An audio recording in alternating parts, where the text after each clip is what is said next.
काठमांडूला जाणारी एअर इंडियाची सगळी विमानं रद्द करण्यात आलेत। या सगळ्या पार्श्वभूमीवरती एक महत्त्वाची अपडेट। नेपाळमधील हिंसाचाराच्या पार्श्वभूमीवर एअर इंडियाकडून खबरदारी घेतली जाते।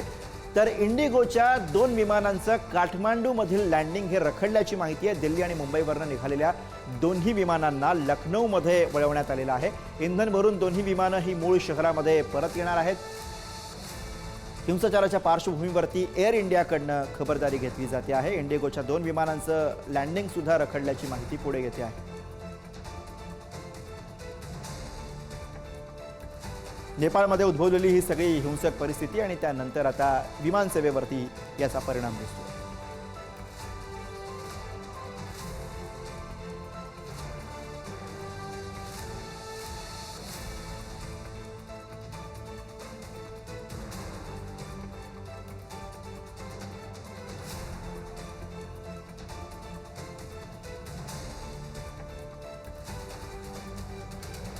तर नेपाळच्या बंडखोर तरुणाईचा चेहरा सुदान गुरुंग यांच्या रूपाने समोर आलेला आहे। सुदान गुरुंग कोण आहे आपण बघूया।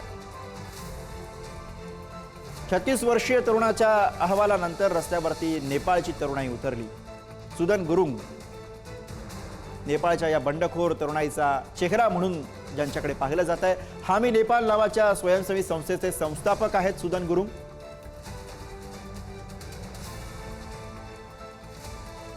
सुदान गुरुंग यांनी नेपाळमधल्या कुप्रशासनाविरुद्ध आवाज उठवला। गुरुंग यांनी सरकारच्या निर्णयाविरुद्ध आंदोलनाचा प्लॅन तयार केला।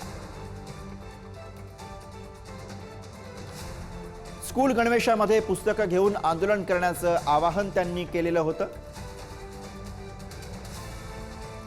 आधी इव्हेंट आयोजक असलेल्या गुरुंग यांनी 2015 मध्ये नेपाळमधील भूकंपानंतर एनजीओ स्थापन केली।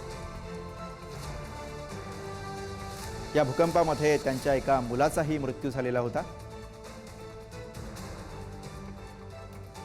एनजीओ स्थापनेनंतर सामाजिक कार्याकडे ते वळले आणि तरुणांमध्ये लोकप्रिय झाले।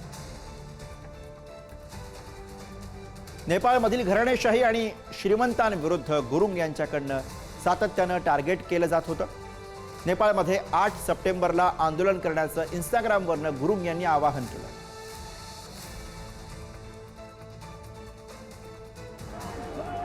तर सुदान गुरुंग जे नेपाळमधल्या या सगळ्या आंदोलनाचा चेहरा आहेत, 36 वर्षांचे गुरुंग यांच्याकडनं आंदोलनाचा हा प्लॅन तयार करण्यात आला, अशा स्वरूपाची माहिती।